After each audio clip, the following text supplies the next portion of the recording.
अस्सलाम वालेकुम जी, उम्मीद है आप तमाम लोग खैरियत से होंगे। मेरा नाम मोहम्मद उमर खान है और इस चैनल पर गुफ्तगू करते हैं हम लॉ, लैट, लॉ गैट और LLB 5 ईयर्स के हवाले से। तो अगर आप नए कैंडिडेट हैं, इस चैनल पर पहली बार तशरीफ लाएं तो इस चैनल को ज़रूर सब्सक्राइब करें ताकि इस तरह की मजीद अपडेटेड वीडियोज़ हम आप तमाम लोगों तक बर वक्त शेयर कर सकें।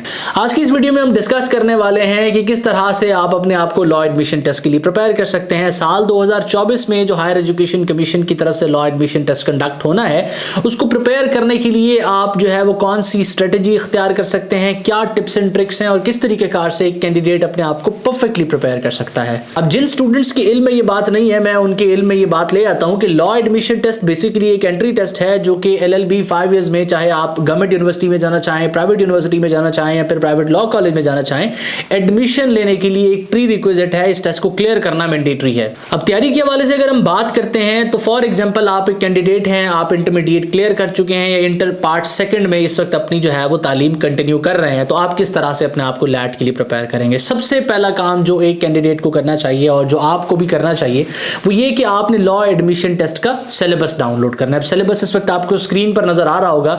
ये सिलेबस बेसिकली HEC ने नहीं दिया, ये सिलेबस सुप्रीम कोर्ट ने अपनी जजमेंट में दिया है, जिस जजमेंट के थ्रू उन्होंने लॉ एडमिशन टेस्ट और LLB कंप्लीट करने के बाद जो एक और टेस्ट होता है लाइसेंस लेने के लिए, लॉ गैट टेस्ट, ये दोनों टेस्ट मुतारफ कराए थे। तो अब यहां पर समझने वाली बात यह है कि इस टेस्ट के सिलेबस को तब्दील करने के जो इख्तियारात हैं वो हायर एजुकेशन कमीशन के पास नहीं है।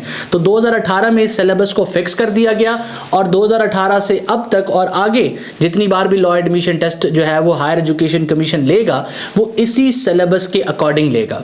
अब अगर हम सिलेबस पे नजर दौड़ाते हैं तो सिलेबस में हमें वो तमाम सब्जेक्ट्स देखने को मिलते हैं जो एक कैंडिडेट इंटरमीडिएट में पढ़ के आता है, जिस तरह से अंग्रेजी, उसके बाद पाकिस्तान स्टडीज, जनरल नॉलेज, इस्लामियात, उसके बाद बेसिक मैथ और आपकी एक GK का सब्जेक्ट होता है जो आपने जो है वो डेडिकेटेडली नहीं पढ़ा होता, प्री मेडिकल, प्री इंजीनियरिंग और मुख्तलिफ ग्रुप्स में। बाकी essay और ये जो रिटन सेक्शन है, ये सारा का सारा ऐसा सिलेबस है जो इंटरमीडिएट में एक कैंडिडेट पढ़ के आ रहा होता है। तो सिलेबस को डीपली अंडरस्टैंड करने के बाद आप देखेंगे कि मुख्तलिफ जो पोर्शंस हैं उसके सामने फर्दर भी चीज़ों को एलाबोरेट किया गया है। जिस तरह अंग्रेजी के सामने लिखा हुआ है कि इसमें से वोकैबुलरी और ग्रामर के क्वेश्चंस आपसे पूछे जाएंगे, इसी तरह जो आपकी बेसिकली उर्दू है, उर्दू के सामने भी लिखा हुआ है कि वोकैबुलरी के क्वेश्चंस आएंगे। ऐसे को मजीद उसने एलाबोरेट किया हुआ है कि इसमें 200 वर्ड्स आपने लिखने हैं, पर्सनल स्टेटमेंट के सामने भी 200 वर्ड्स उसमें लिखे हुए हैं। तो इससे हमें एक बेसिक आइडिया हो जाता है कि लैट में जो सब्जेक्ट्स हैं उसमें किस तरह के क्वेश्चंस आएंगे। दो कि स्टिल इसमें मजीद क्लैरिटी की जरूरत है, जिस तरह जैसे कि सब्जेक्ट्स जिस तरह GK है,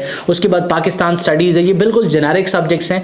तो इनको प्रिपेयर करने के लिए सिलेबस को थोड़ा मजीद जो है वो स्प्लिटेड होना चाहिए था, कुछ टॉपिक स्पेसिफाइड होने चाहिए थे, फिर कैंडिडेट्स के लिए काफ़ी आसानी हो जाती। खैर, अब हमारे पास जो मौजूदा सिलेबस है उस अकॉर्डिंग कैंडिडेट जब सिलेबस को ओवरव्यू कर लेगा तो दूसरी चीज़ जो कैंडिडेट ने करनी है या आपने प्रिपेयर करते हुए करनी है वो ये कि आप पास्ट पेपर्स को डाउनलोड करेंगे। लिंक उनका डिस्क्रिप्शन में मिल जाएगा। ये जो पेपर्स होते हैं, लैट का जो टेस्ट होता है ये क्लोज बुक पेपर होता है, इसका क्वेश्चन पेपर बाहर नहीं आता, लेकिन बाज़ औक़ात इसकी कोई पिक्चर अगर इंटरनेट पर आ जाती है तो हम उसको फिर जो है या स्टूडेंट्स के साथ डिस्कस करने के बाद उन क्वेश्चंस को हम जो है वो कंपाइल कर लेते हैं और फिर वेबसाइट पर वो अवेलेबल हैं। तकरीबन इसी तरह के ये वही क्वेश्चंस जो है वो आपसे ऑथेंटिक फॉर्म में जो है ना हमने वो वेबसाइट पे अपलोड किए हुए हैं। अब आप उन क्वेश्चंस को रिव्यू करेंगे, सारे सब्जेक्ट्स को। फॉर एग्जांपल एक कैंडिडेट अपनी तैयारी स्टार्ट करना चाहता है पाकिस्तान स्टडीज से, तो वो पास्ट पेपर्स को ओवरव्यू करेगा कि अब तक लैट में जितने भी क्वेश्चंस आते रहे हैं पाकिस्तान स्टडीज के वो किस तरह के क्वेश्चंस हैं, किन किन टॉपिक्स को उसने पाकिस्तान में स्टडी की, टच किया पाकिस्तान स्टडीज में। तो फिर उन क्वेश्चंस को, पास्ट पेपर्स के क्वेश्चन को आप रिव्यू करने के बाद अपनी एक आउटलाइन कॉन्स्टिट्यूट कर लेंगे जिसमें लिख लेंगे कि किस तरह के टॉपिक्स या किस तरह के क्वेश्चंस आ रहे हैं। इसी तरह इस्लामियात के साथ, मैथ के साथ, उर्दू के साथ, तमाम सब्जेक्ट्स के साथ आपने यही करना है। पास्ट पेपर्स को और सिलेबस को ओवरव्यू करने के बाद अब बारी आती है फॉर्मल प्रिपरेशन की। आपने समझ लिया कि लैट का सिलेबस क्या है, किस तरह के सब्जेक्ट्स हैं, कौन से क्वेश्चंस आते हैं, पास्ट पेपर्स को ओवरव्यू कर लिया, इससे आपको टॉपिक्स भी अंडरस्टैंड हो गए, लेवल ऑफ डिफिकल्टी का भी पता चल चुका है।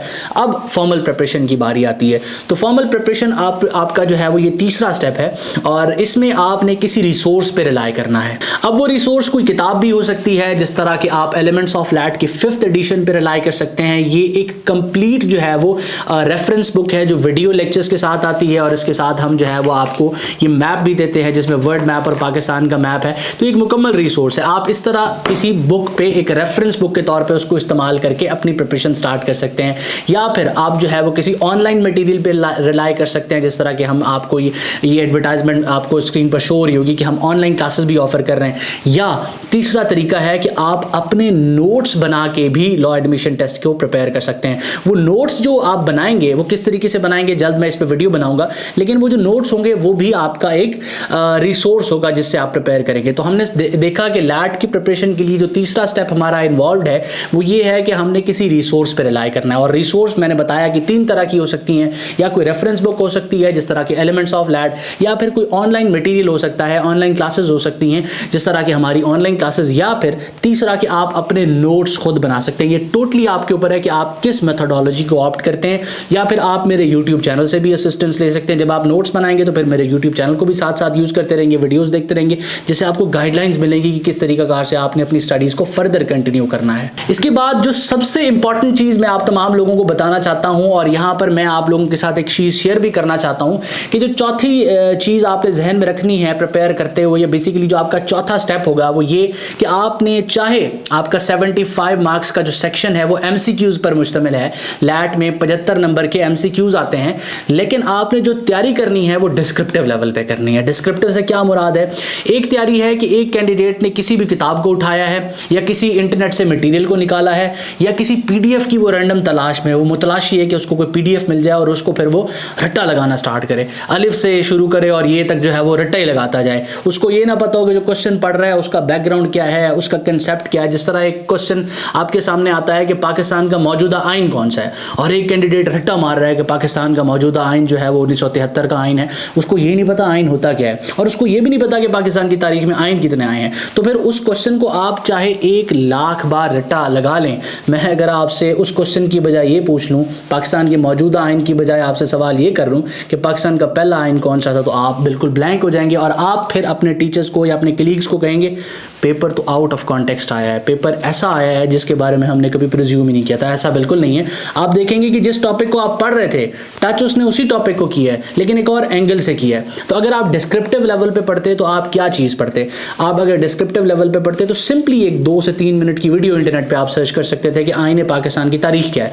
आपको पता चल जाता कि हमने 47 में आज़ादी जो है वो हासिल की है, उसके बाद 1949 के ऑब्जेक्टिव रेजोल्यूशंस आए थे, और फिर हमारी जो कॉन्स्टिट्यूशन बनाने की एक स्ट्रगल थी वो 1956 तक जारी रही। 9 साल की स्ट्रगल के बाद हमने पहला आइन हासिल किया, उसके बाद उसको एब्रोगेट कर दिया गया 1958 में, फिर 62 का एक और आइन आया जो कि दूसरा आइन था, और उसको भी एब्रोगेट कर दिया गया। उसके बाद हमारे पास जो मौजूदा आइन है 1973 का, हमारे पास वो आइन आया। अब ये सिर्फ एक छोटी सी डिस्क्रिप्शन प्रिपेयर करने के बाद आपके 8 से 10 एमसीक्यूज इसी टॉपिक से प्रिपेयर हो जाते हैं। तो इस तरीका कार से अपनी लैट की प्रिपरेशन को आपने डिस्क्रिप्टिव लेवल पे लेके जाना है, यानी कि चीजों को आपने स्टोरी की तरह से पढ़ना है, स्टोरी की तरह से समझने की कोशिश करनी है, और रट्टा नहीं लगाना। तो अगर आप इस तरीका कार से अपनी प्रिपरेशन को कंटिन्यू रखेंगे तो जो 5वां स्टेप आपकी प्रिपरेशन में आएगा वो ये होगा कि आप अपनी तैयारी को कंप्लीट कर चुके होंगे, या आप प्रिज्यूम कर रहे होंगे कि आपकी तैयारी कंप्लीट हो चुकी है, लेकिन आप थोड़े से कंफ्यूज्ड होंगे कि मुझे पता कैसे चलेगा कि मेरी तैयारी कितनी हुई है। तो फिर आपने इंटरनेट पर जाकर कोई क्विज वगैरह सॉल्व करने हैं। अब मोस्टली वेबसाइट्स पर क्विज वगैरह अवेलेबल हैं, जिस तरह आप पाकिस्तान स्टडीज के क्विज लिखेंगे या तो आपको अनसॉल्व्ड एमसीक्यूज मिल जाएंगे या फिर सॉल्व्ड एमसीक्यूज मिल जाएंगे। अगर तो आपको सॉल्व फॉर्म में मिलते हैं एमसीक्यूज तो आप किसी भी दोस्त को कह सकते हैं यार इनको जो है वो मुझसे आप एक बार पूछते जाएं, डिस्कस करते जाएं, तो आपसे वो सवाल पूछेगा। अगर आपको वो सवाल नहीं आता तो आपने नोट कर लेना है कि ये क्वेश्चन पूछा गया है। फॉर एग्जांपल उसने किसी रिवर से रेलेवेंट क्वेश्चन पूछा कि ये रिवर कहां से फ्लो कर रहा है, आपको नहीं पता था, आपने नोट कर लिया कि जो रिवर्स के बारे में जो मेरा नॉलेज है वो वीक है, मुझे इस पे काम करना है। और अगर उसने क्वेश्चन आपसे कर लिया है पाकिस्तान मूवमेंट के हवाले से, तो आपने उस क्वेश्चन का तो जवाब देने ही देना है, साथ साथ कुछ मजीद फैक्ट्स भी बता देने हैं ताकि आपकी रिविजन अच्छी हो जाए। तो इस तरीका कार से 5वां स्टेप है कि आपने सेल्फ असेसमेंट क्विज वगैरह सॉल्व करने हैं या फिर किसी दोस्त से डिस्कस करके अपनी तैयारी को असेस करना है। अब क्विज वगैरह के बारे में मैं आपके साथ शेयर कर रहा हूं, तो आप दी लॉ एकेडमी के जो मॉक टेस्ट हैं या फिर हमारी सेल्फ असेसमेंट की क्विज सीरीज है जिसमें हम आपको 1100 प्लस एमसीक्यूज सॉल्व करने के लिए देते हैं एज अ क्विज, आप उस सीरीज को भी ज्वाइन कर सकते हैं स्क्रीन पर मौजूद व्हाट्सएप नंबर को इस्तेमाल करके। अब ये 5 स्टेप्स को फॉलो करने के बाद आपका लास्ट स्टेप है और वो बड़ा क्रूशियल स्टेप होता है अगर आप अपने स्कोर को बूस्ट करना चाहते हैं, वो आपका स्टेप है जी रिटन सेक्शन का। रिटन पोर्शन के हवाले से काफी ज्यादा कैंडिडेट्स कॉन्फिडेंट भी होते हैं और कुछ कंफ्यूज्ड भी होते हैं। कंफ्यूज होने की वजूहात ये होती है कि उनको लैंग्वेज पे ग्रिप नहीं होती, वो कंफ्यूज होते हैं कि अंग्रेजी में लिखना मैंडेटरी है, हालांकि ऐसा नहीं है। आप लैट में एसे पर्सनल स्टेटमेंट को इंग्लिश में भी लिख सकते हैं और उर्दू में भी लिख सकते हैं। कोशिश करें कि दोनों को एक ही ज़बान में लिखें। अगर अंग्रेजी में लिखना चाहते हैं तो दोनों को इंग्लिश में लिखें, और अगर उर्दू में लिखना चाहते हैं तो फिर दोनों क्वेश्चंस को आप उर्दू में अटेम्प्ट करें। तो अगर हम जो है वो इसके सिलेबस पे नज़र दौड़ाएं अगेन, तो हमें पता चलता है कि 25 मार्क्स पे मुश्तमिल होता है हमारा रिटन पोर्शन, और 25 में से अगर हम 20 को टच कर जाते हैं तो हमारा स्कोर अल्टीमेटली बूस्ट हो जाता है। हमने 75 में से एक टारगेट रखना है कि हम 60 या एटलीस्ट 55 अपना एमसीक्यू में स्कोर करेंगे। तो जब 50 आप या 55 एमसीक्यू में स्कोर करते हैं और मजीद 20 नंबर आप जो है वो अपने सब्जेक्टिव सेक्शन से, रिटन पोर्शन से स्कोर कर लेते हैं, तो ये आपका स्कोर 75 को जाके टच करता है। 70, 75 या 80 के फिगर को आप टच कर सकते हैं। तो ये तरीका कार है कि आप इसको बेहतरीन तरीके से प्रिपेयर करें। इसके लिए एक डिफाइंड स्ट्रेटजी होनी चाहिए। मैंने आपके साथ कुछ पॉइंट्स शेयर किए जिसकी बेसिस पे आप अपनी स्ट्रेटजी बना सकते हैं। कमेंट सेक्शन में आपने मुझे जरूर बताना है कि आपकी स्ट्रेटजी में और कौन कौन से पॉइंट्स हैं जो मेरी बताई हुई बातों से डिफर कर रहे थे। एक और बात, कमेंट सेक्शन में जरूर पढ़िएगा, लोग आपको कहते हुए मिलेंगे कि एक दिन भी नहीं पढ़ा था और लैट क्लियर कर लिया। वो ऐसे कैंडिडेट्स हैं जिन्होंने आज तक स्कूल भी नहीं गए वो, और वो इंटर में भी नहीं गए, क्योंकि हमने डिस्कस किया कि जो सब्जेक्ट्स हैं लैट के, वो सारे के सारे इंटर के सब्जेक्ट्स हैं। ऐसा तो कोई सब्जेक्ट है नहीं जो बीए का था या फिर मास्टर्स का था और वो बच्चा उसने एक दिन तैयारी भी नहीं की और वो जो है वो लैट क्लियर कर गया।